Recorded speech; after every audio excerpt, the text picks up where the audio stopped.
Greetings everyone, welcome back to the channel. I have been extremely neglectful. It's been almost probably actually more than a year since I last put a video out, and it's all due to the fact that I hope you guys don't hate me, but I've been gone out of the country on the continent of Africa in Tanzania, East Africa, and I've just been living my best life literally. And you know what? Because I have so much memories that I would love to have shared with you guys, I'm going to transform this platform to not only be about my experience and the work that I do as a doula, as a birth worker, and just speaking about childbirth and speaking about womanhood. I also want to gravitate more towards just being more in tune with what most of my life consists of, which is travel. I mean, that's a huge part of my life. I love traveling, and I think that I gain the most wisdom with the experiences that I have being outside of what I know. And I want to promote that. I want to inspire other people who are interested in also traveling and getting out into the world and just doing something that they know is going to expand their lives drastically. And so we're just going to get right into this video. If you don't follow me on Instagram, then you might not know that I've been to Tanzania for the past 6 months, and that, obviously I've been putting a little bit of snippets here and there of my experiences and little videos of what I've been doing out there. But now that I'm back in Brooklyn, as you can see, my background is familiar. I know that background. Now that I'm back in Brooklyn, I have been running into a lot of people and seeing my friends and family, and the biggest question I get is, how the hell did you make it in Tanzania for so long? How have you been surviving there? What did you do? Who did you know? Who did you meet? Like, what is happening, sis? Like, give us the tea, you know what I'm saying? And so I'm gonna sit here and really just give y'all a summary of how I maintained in Tanzania, how I was able to thrive, how I was able to network, how I was able to literally live there for 6 months straight without never ever being in Africa before in my life. Stay tuned. Okay guys, so in order to keep this video short and sweet, I decided to just share with you tips that I used that helped me to be able to thrive in Tanzania in very unfamiliar territory, okay? So the number one tip that I would definitely recommend first and foremost before you even book your ticket is to do research, okay? Now when I say research, I mean like dive deep, like do thorough research. Don't just go on YouTube and look at other people's experiences and think you're gonna have that same experience. Like, no, that's not realistic.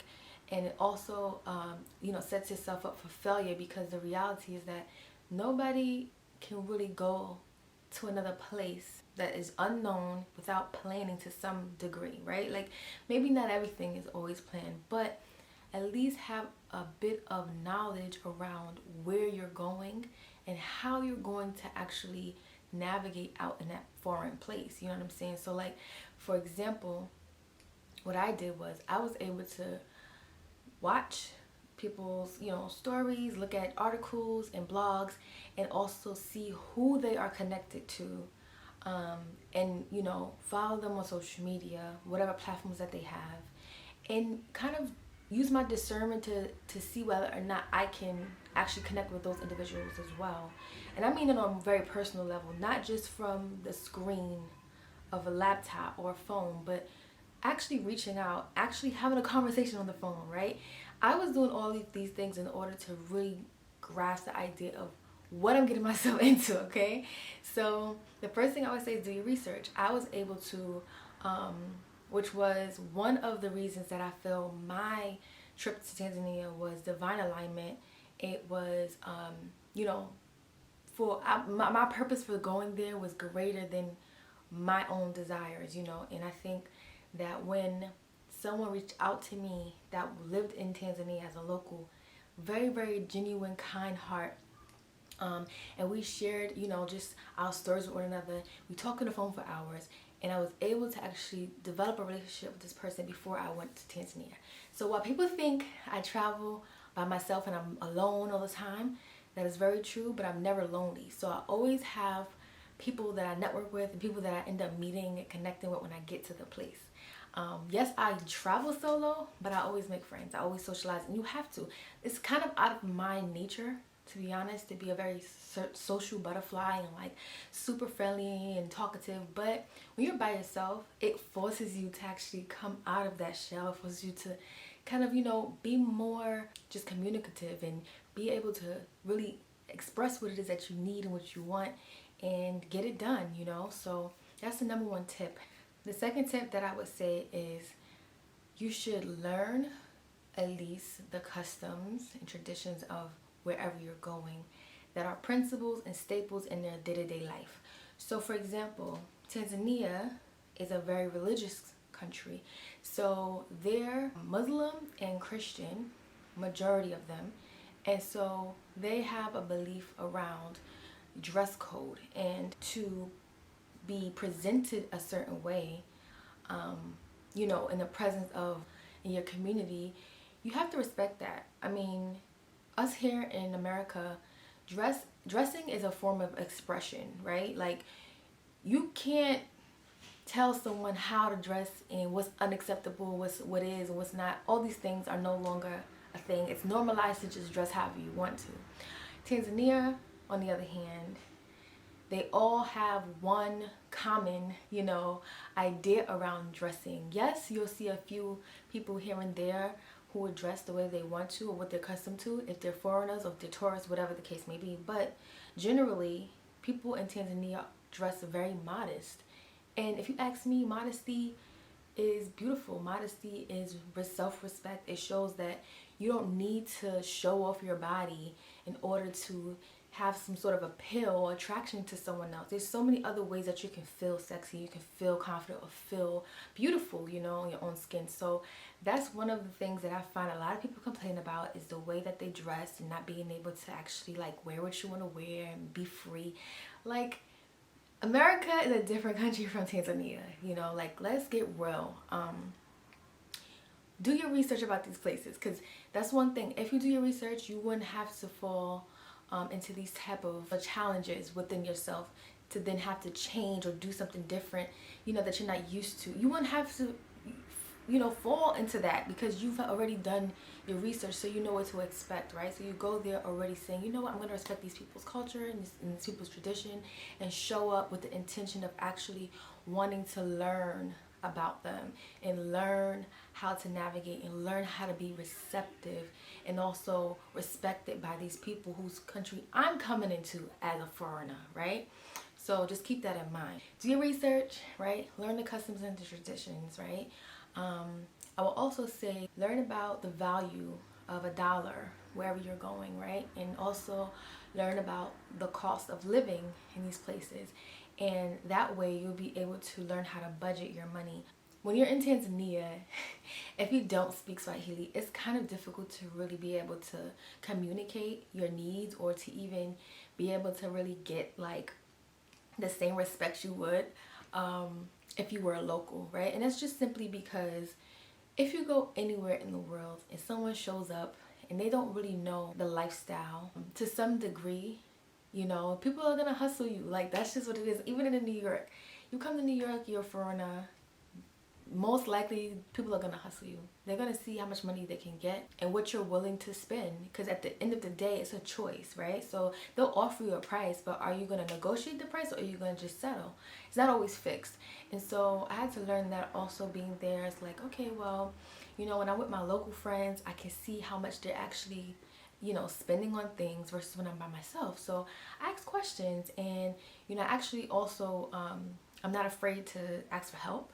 The first couple of times that I did purchase at like a market, for example, like a local market where I got my fresh fruits and vegetables, I would ask my friends like, hey, do you mind joining me? So that way they can actually communicate with the sellers and I don't have to worry about, being ripped off or, being hustled. So, after a while, I started to learn the cost of things. The same thing goes for renting out spaces and Airbnbs and things of that nature. I definitely encourage everyone, if you want to do Airbnb versus a hotel, to really look into the reviews. You can contact the host of the Airbnb and just kind of gauge based off of the conversation what kind of person they are. Like, are they professional? Are they, responding to you quickly in a timely manner? Just different things like that will kind of get you to know whether or not this is somebody you can do business with, because ultimately it is business that you're doing, right? So do things like that. Go a little bit further before you start making like really solidified choices like that, because you know, when you do Airbnb, it's kind of hard to get your money back if you go to a place that's not what it's pictured, you know what I'm saying? So that's one thing I would definitely advise. You know, learn how to budget, learn the cost of living wherever you go, and I can guarantee you that you will definitely save a lot of coins. Some people, they go to travel for IG pictures. They rather the lavish life. They want luxurious, you know, things, you know, big spending, big living. Cool. Me, I'm a minimalist. I'm somebody who is okay with just having my basic needs, so long as it's clean. If it doesn't feel heavy, it's very light energetically, and I can kind of like just maneuver however I want in a comfortable way, I'm good. You know, I don't need all that extra glitz and glam. Very, very satisfied with just having what I need, so that way, you know, it also encourages me to get out and go. Some people can stay in a resort or a hotel, Airbnb, whatever it is, and just sit there and be all right with just sipping a drink, looking out the window and watching people. Like, I could be a people watching at home and nobody got time for that. I'm getting out and I'm exploring, and I'm gonna go and network, you know, just get some more information that I might not find on the line, you know, I might not find through Instagram or through YouTube, because half the time I've been able to navigate by meeting new people, by asking questions, and then I'll get the scoop on things. So you just have to be that type of person who can communicate, and who can show up authentic. You know, don't just go and try to, like, in a malicious way, be nice to people or be fake just so that you can get your way with them, and then that's it. Like, obviously that's not honest, and that always comes back around to you. So please don't go out there doing that. Go with the good intentions. Whatever your reasons are for going to Tanzania, like I said, just respect the culture, respect the land, respect the people, okay? And then on top of that, do your research and learn about, you know, the cost of living, how you can get around, how you be able to thrive and survive. And also keep your money in your pocket while maybe not working. You may have a passive income, you may not. Either way, there's ways that you can still be comfortable, you know what I'm saying? So it's just a matter of what you like and what your preferences are. Well, I think that pretty much sums up the tips, right? So I think it was three really good tips I had to say about how I was able to thrive. So number one was the research, right, and networking. Number two, I would say, is learning the customs and culture of wherever you're going, and be open, right, to be fluid and to be able to adapt. And number three, I would definitely say, is learn the cost of living, pretty much just understanding how your money will be going in and out. Like, if you have a passive income, if you don't, what's best to, how it would be best to budget. And I think that's pretty much what kept me, you know, kept me grounded. Like, I used all the tools that I knew I had in order to travel, in order to just be someone who can thrive in life and be able to adapt. Naturally, we are people who evolve, right? And so with every environment that you're in, you do know how to adapt to. It's just a matter of wanting to change and you know, not staying so fixed in a certain way of belief and mindset. Because at the end of the day, like I said, it's all about the way that you see things, your frame of mind, how your perception, and, you know, just being able to stay optimistic. Obviously, that doesn't mean to be delusional, but, you know, you do your part, and then you kind of just trust the universe to do its part. And that's pretty much it. I hope that I answered most of you guys' questions. If you have any further, please let me know. I absolutely love Tanzania. I adore the people that I've met. And just in general, they're very vibrant, peaceful, and just energetic people that are loving and that are supportive and that mean well. You know, like, if anybody have opposite experience from that, you know, you got to look at yourself and see, where do you take accountability in having those experiences that aren't very pleasant. Although I do honestly believe there are people out there that are malicious, yes, but you also have to realize you attract certain people as well. It's not always about what you run into, you know, generalizing everybody else. Sometimes it can be you attracting that energy. So just check yourself, reflect on, you know, your thoughts. We're not always very present or mindful of our thoughts. So that plays a big part in it. And you know, moving forward, I would definitely start vlogging more. I will be putting out more videos very soon about Tanzania and some of my experiences, you know, such as doing a safari trip, and whatever else more you guys would like to see. Thank you so much for tuning in. I hope you all are well, and I will see you all soon. Peace, blessings, light, and love to you all.